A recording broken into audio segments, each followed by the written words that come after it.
Praise the lord. దేవుని పరిశుద్ధ నామమునకు మహిమ కలుగునుగాక.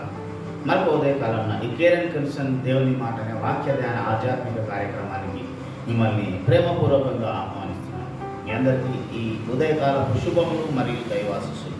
ప్రియులారా, కొంత పరిచర్య కారణం చేత కొంత మెసేజ్లు ఒక్కొక్క రోజు రాలేకపోతుందని దయచేసి అసౌకర్యాన్ని చింతించండి. కొంత పరిచర్య ప్రభావము భారము వల్ల మనము చేయలేకపోతున్నాము. సమయానుకూలతను దేవుడు మనకు దయచేసిలాగా అందరూ మా కొరకు ప్రార్థించవలసిందిగా వేడుకుంటున్నాము. ఇప్పుడు మా ప్రియ సహోదరులు సహదాసులు మనోహరణ గారు ఒక పాట పాడతారు. దాని తర్వాత మనం వర్తమానంలోకి వెళ్ళిపోదాం. సాగింది యాత్ర, కరుణామయుని దయగల పాత్ర. సిలువలో సాగింది యాత్ర, కరుణామయుని దయగల పాత్ర. ఇది ఎవరి కోసమో,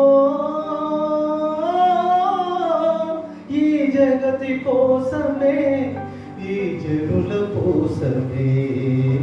సిలువలో సాగింది యాత్ర,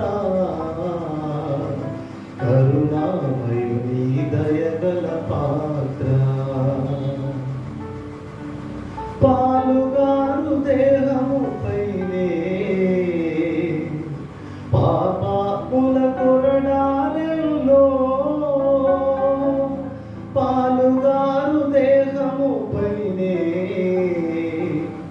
పాపాత్ముల కొరడాలెల్లో. నాట్యమాడినాయి నడివీధిలో నడిపాయి, నాట్యమాడినాయి నడివీధిలో నడిపాయి. నోరు తెరువలేదాయి ప్రేమ, బదులు పలుకలేదాయ ప్రేమ. నోరు తెరువలేదాయ ప్రేమ, బదులు పలుకలేదాయ ప్రేమ. ఇది ఎవరి కోసమో, ఈ జగతి కోసమే, ఈ జనుల కోసమే. సిలువలో సాగింది యాత్ర, కరుణామయుని దయగల పాత్ర. సిలువలో సాగింది యాత్ర, కరుణామయుని దయగల పాత్ర. Praise the lord. దేవుని పరిశుద్ధ నామమునకు మహిమ కలుగునుగాక. కేరన్ కన్సన్ అనే ఈ వాక్య ధ్యాన కార్యక్రమంలో ఈరోజు వర్తమానమునకు గాను మత్తయి సువార్త 27వ అధ్యాయము 32వ వచనమును మనం చదువుకుందాం. వారు వెళ్ళుచుండగా కురేనీయుడైన సీమోనను ఒకడు కనబడగా ఆయన సిలువ మోయుటకు అతన్ని బలవంతము చేసేది. Praise the lord. చిన్న మాట ప్రార్థన చేసుకున్నాం. మహాపరిశుద్ధుడైన మా ప్రియ పరలోకపు తండ్రి యేసురాజా, నీకు వందనాలు. చదవబడిన వాక్య భాగమును విలిచి వడ్డించండి ప్రభువా. వినగలిగిన చెవులను, గ్రహించగలిగిన మనస్సును నాకు మాకందరికీ దయచేసి కృపలో భద్రపరిచి కాపాడమని నమ్మదగిన నీ హస్తాలకు మమ్మల్ని మేము సమర్పించుకుంటూ యేసునామమున ప్రార్థన వేడుకుంటున్నాము తండ్రి. ఆమేన్. Praise the lord. ప్రభువునందు నాకు అత్యంత ప్రియులారా, ఈ రోజు దినమున ఈ ఉదయకాలము యేసు ప్రభు సిలువ వేయబడ్డటువంటి దినముగా, శుభ శుక్రవారముగా మనం చూచుచున్నాము. ప్రియులారా, చదవబడిన వాక్య భాగంలో దానికి ముందు సందర్భము యేసు ప్రభుల వారు యెరూషలేము పురవీధుల గుండా సిలువను మోసుకొని వెళుతున్న సందర్భంలో చూస్తున్నాం. ఆ వెళ్తున్న క్రమంలో కొంతమంది అతని చుట్టూ ఉన్న జనాలలో ఒక పల్లెటూరు నుంచి వచ్చినటువంటి వెళ్తున్నటువంటి ఒక వ్యక్తిని కురేనీయుడు అయిన సీమోను అనే ఒక వ్యక్తిని పిలిచి, యేసు శిలువ మోయుటకు బలవంతము చేసిరి అని చెప్పబడింది. అయితే యేసు శిలువను ఒక వ్యక్తితో మోయించడం వెనక ఉన్నటువంటి అంతరార్థం ఏమిటి? ఎందుకు మోయవలసి వచ్చింది? ఎందుకు ఆయనను బలవంతం చేశారు? ప్రియులారా, యేసు ప్రభుల వారు చెప్పినటువంటి మాట, యేసు ప్రభును వెంబడించాలి అంటే తన శిలువనెత్తుకొని వెంబడించాలి అన్నారు. అంటే వ్యక్తిగతంగా ఎవరి కొరకు వారికి ఒక శిలువ సిద్ధము చేయబడి ఉన్నది. అంటే యేసు ప్రభు నేసినటువంటి ఒక కొయ్యం రానుగా శిలువ అనగా శ్రమ. ఆ శ్రమ ఎవరి శ్రమలు వారు ఎత్తుకొని మాత్రమే వెళ్ళాలని ప్రభు వాక్యము చెప్పబడుతుంది. ఎందుకు విశ్వాసులకు శ్రమలు? ఎందుకు? అన్నీ బాగుండాలనే కదా నువ్వు యేసు ప్రభువుని నమ్ముకున్నావు. ఎందుకు నీవు శ్రమ పడాలి? నీవు శ్రమ పడవలసినటువంటి అవసరం ఏమిటి? దేవుడు శ్రమ పెట్టేవాడా అంటే దేవుని ప్రేమ నిన్ను ఆయత్తపరిచినప్పుడు, లేదా నిన్ను నీ ఆశీర్వాదం కొరకు బలపరిచినప్పుడు, లేవనెత్తుతున్నప్పుడు, నీవు నడుస్తున్నటువంటి మార్గములో నీ క్రియల ద్వారా నీవు కొని తెచ్చుకుంటున్న జీవితమే శ్రమ. నీ ఇష్టానికి నువ్వు నడుస్తున్నటువంటి జీవితంలో కలిగేదే శ్రమ. ప్రియులారా, ఈ సృష్టిలో ప్రతి వ్యక్తి పుట్టుకకు ఒక సంకల్పం ఉన్నది. నేను సూటిగా ఒక ప్రశ్న అడుగుతున్నాను ఇప్పుడు. దేవుని ప్రణాళికలో నీవెవరు? ఈ భూమి మీద దేవుడు సృష్టించిన ప్రతి మనిషి జీవితంలో దేవుడికి ఒక ప్రత్యేకమైన ప్రణాళిక ఉంది. ఈరోజు ఈ యావత్ క్రైస్తవ ప్రపంచంలో యేసు మార్గంలో ఉన్నటువంటి వారిలో ఎంతమందికి, లేదా ఈ సృష్టిలో ఉన్న ప్రతి ఒక్కరిలో ఎందుకొరకు దేవుడు నిన్ను నీ తల్లిదండ్రుల ద్వారా ఈ భూమి మీదకి తీసుకొచ్చాడు? ఎప్పుడైనా ఆలోచించామా? అనేక మంది సేవకులుగా ఉన్నాం, విశ్వాసులుగా, సంఘ పెద్దలుగా, సంఘ నాయకులుగా ఎంతో మంది బ్రతుకుతున్నాం. ఏమనంటే దేవుని కొరకు మాత్రమే బ్రతుకుతున్నామని ఎలుగెత్తి చెప్పగలిగిన స్థాయిలో ఉన్న మనము ఎందుకొరకు దేవుడు నిన్ను సృష్టించాడు, ఎందుకొరకు దేవుడు నన్ను సృష్టించాడు, నా జీవితంలో దేవుని ప్రణాళిక ఏంటి అనేటటువంటి ఆలోచన ఏ రోజైనా నీ మనసులో వచ్చిందా? నిన్ను నువ్వు ప్రశ్నించుకున్నావా? నేను ఎందుకొరకు ఉన్నాను ఇక్కడ? ఎందుకొరకు ఈ భూమి మీదకి వచ్చాను? నా జీవితం యొక్క పరమార్థం ఏమిటి? దేవుడు ఈ జీవితం ద్వారా నాకు ఏమి నేర్పించాలనుకున్నాడు? నేను దేవుని కొరకు ఏమి చేశాను అని. ప్రియులారా, నీకు నీ జీవితంలో ఉన్నటువంటి క్రీస్తు ప్రేమ అనే సరళత కలిగిన మార్గమును నీవు ఎరుగని రోజు, ఒక అంధుడు మరో అంధునికి త్రోవ చూపిన వారిగా ఆ అంధునితో కలిసి పోతున్నట్టే. ఎందుకు ఆ అంధుడు అన్నానంటే, నిజంగా నీ జీవిత పరమార్థము నీవు ఎరగాలంటే నీవు వింటున్న బోధే నీకు ప్రామాణికం. నిన్ను నడిపిస్తున్నటువంటి ఆ జీవితమే నీకు ప్రామాణికం. ప్రియులారా, ఇన్ని రోజుల మన సంఘ సహవాస జీవితంలో ఏ రోజు నువ్వు వాక్యం ద్వారా హెచ్చరించబడ్డావు?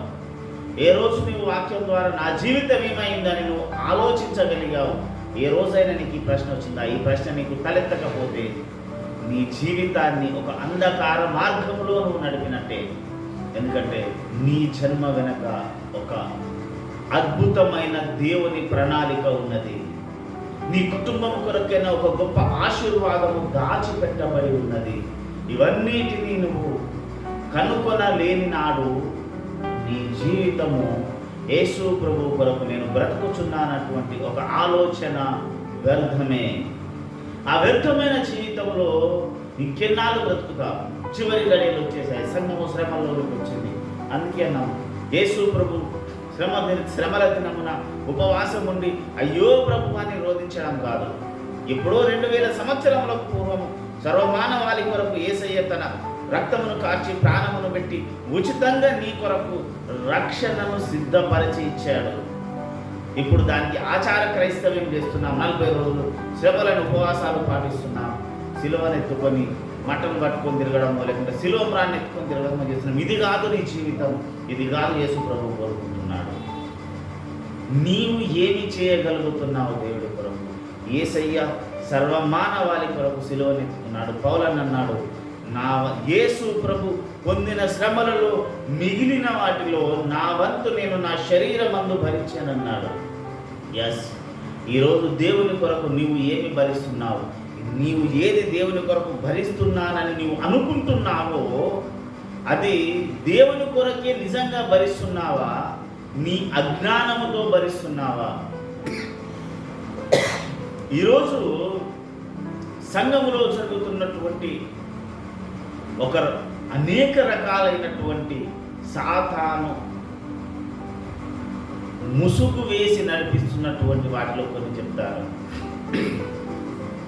సత్యమును నీవు గ్రహించలేని నాడు, దేవుని కొరకు నీవు నడవలేని నాడు, లేదా నీ జీవితం ఏమిటో నీకు ఎరగని నాడు, నీ ప్రణాళిక, నీ జీవితము ఏంటో, ఎందుకొరకు దేవుడు నిన్ను సృష్టించాడో నిన్ను నీవు తెలుసుకోలేని నాడు, మరియు దేవుని సన్నిధిలో నీ కుటుంబంలో శాంతి, సమాధానము, ఆశీర్వాదము లేని రోజు నీవు ఎందుకు యేసు ప్రభువును వెంబడిస్తున్నావని నేను నిన్ను ప్రశ్నిస్తున్నాను. ఈరోజు దేవుని ఆత్మ అడుగుతుంది, ఎందుకు నీవు నన్ను వెంబడిస్తున్నావు? ఏముంది నీకు? ఏమి కలిగిందని దేవుడే అడుగుతున్నాడు. ప్రియులారా, దీనికి కారణం ఏమిటంటే ధైర్యము కలిగి యేసు ప్రభు కొరకు తెగించి నిలబడకపోవడమే తప్పు. కోరహు కుమారులు మోషేను తిరస్కరించిన రోజు మోషే అడిగాడు, అయ్యా రండి, నా తప్పేదని ఉంటే తెచ్చుకుందామని. వారు ఒకటే మాట అన్నారు, మేము రాము. తిరస్కరణ. ప్రియులారా, ఒకే ఒక మాట మాట్లాడుతున్నాను, ఏమిటంటే సత్యం కొరకు నీవు నీ ఆచార క్రైస్తవ్యాన్ని, ఆచార భక్తిని నువ్వు దాటుకొని రాలేని నాడు ఒక మతస్థుడవైతావు కానీ యేసు ప్రభు మార్గంలోనికి రావు. క్రైస్తవ మతములో నువ్వు ఉన్నంతకాలం నీ జీవితంలో ఆశీర్వాదం లేదు. యేసు ప్రభు చూపిన మార్గంలో ఉన్న రోజు మాత్రమే నీ జీవితంలో ఆశీర్వాదం. నువ్వు ఒక మతస్థుడివా, యేసు ప్రభు శిష్యుడివా? శిష్యుడు అంటే నేర్చుకునేవాడు. ఈరోజు సత్యాన్ని నేర్చుకోవడానికి దేనినైనా ఎదిరించి నిలబడగలిగిన స్థాయి నీకు లేకపోతే, అసత్యంలోనే ఇంకా నేను బ్రతుకుతాను, అది తప్పు అని నాకు అర్థమైన అక్కడే నేను ఉంటాననుకొని నీవు మూర్ఖంగా బతికిన రోజు నీవు దేవుని ప్రేమకు పాత్రుడవు కావు. దేవుని చేత నువ్వు నడిపించబడుతున్న వాడివి కావు. దేవుని కొరకు నీవు నిలబడిన వాడివి, అంతకంటే కాదు. ప్రియులారా, జాగ్రత్తగా మనల్ని మనం గమనించుకోవాలి. శ్రమలు సిలువనెత్తుకొని వెంబడించాలి. ఆ సిలువనెత్తుకొని వెంబడించాలి అంటే నీ జీవితంలో నీవు ఎవరు అనేటటువంటి క్లారిటీ నీకుండాలి. నీ జీవితాన్ని, నిన్ను భూమి మీదకి దేవుడు ఎందుకు తీసుకొచ్చాడో అనేటటువంటి ఒక ప్రత్యేకమైనటువంటి నీ అవగాహన నీకు లేకపోతే నీవు యేసు మార్గములో బ్రతికినట్టు కాదు, యేసు మతంలో ఉన్నట్టు. యేసు మతం అనేది నిన్ను నాశనానికి నడిపిస్తుంది. యేసు మార్గం అనేది పరలోక రాజ్యమునకు చేరుతుంది. క్రైస్తవులనబడి అంత్యక్రియలో మొట్టమొదటిగా శిష్యులను క్రైస్తవులనబడి ఉన్నది. వాళ్ళు మతములో చేర్చబడిన వారు కాదు, యేసును వెంబడించిన వారు. నీవు యేసును వెంబడిస్తున్నావా? మతము ఫాలో అవుతున్నావా? మతము చంపేసింది, మార్గము పునరుత్థానమును చూపించింది. నీకు మతమా మార్గమా? నీ ఆచార క్రైస్తవులో ఉన్నావా? మతంలో ఉన్నట్టు దేవుని కొరకు ఉజ్జీవము కలిగి సత్యము కొరకు నేను స్తంభముగా నిలబడగలను దేవుని కొరకు అనుకున్న రోజు నువ్వు మార్గంలో ఉన్నట్టు. కనుక ప్రియులారా, జాగ్రత్తగా మన జీవితాన్ని మనం పరీక్షించుకొని దేవుని కొరకు నిలబడదాం. ప్రార్థన చేసుకుందాం. సర్వాధికారి అయిన మా దేవ, నీకు వందనాలు. కృప కలిగినటువంటి తండ్రి, నీకు స్తోత్రాలు చెల్లించుకుంటున్నాను. సర్వేశ్వరుడా, విన వాక్యమును సైతాను ఎత్తుకోకుండా నీరు కట్టి ఫలింపచేయండి. మంచి నీరులో పడ్డ విత్తనము నూరంతలు ఫలించినట్లు మా అందరి జీవితంలో ఫలించే కృప దయచేసి నువ్వే తోడైనమని యేసునామమున ప్రార్థించడి వేడుకుంటున్నాను తండ్రి. ఆమేన్. మన తండ్రి అయిన పరమ ప్రేమ, రక్షకుడైన యేసునాథుని కృప, పరిశుద్ధాత్మ దేవుని యొక్క శాశ్వత ఆశీర్వాదం సన్నిధి ఇది మొదలుకొని క్రీస్తు రెండో రాకడ పర్యంతం వరకు మనందరి జీవితాలకు మెండుగా తోడైనను గాక. ఆమేన్. యేసు రక్తమే శిరస్సులో రక్తమే చెప్పి ప్రవేశనామం సంపూర్ణ అపవాది కార్యక్రియలకు అనంత కోటి నాశనం కలుగును గాక. ఆమేన్. Praise the lord. Praise the lord. దేవుడు మనలందరినీ దీవించును గాక. ఆమేన్.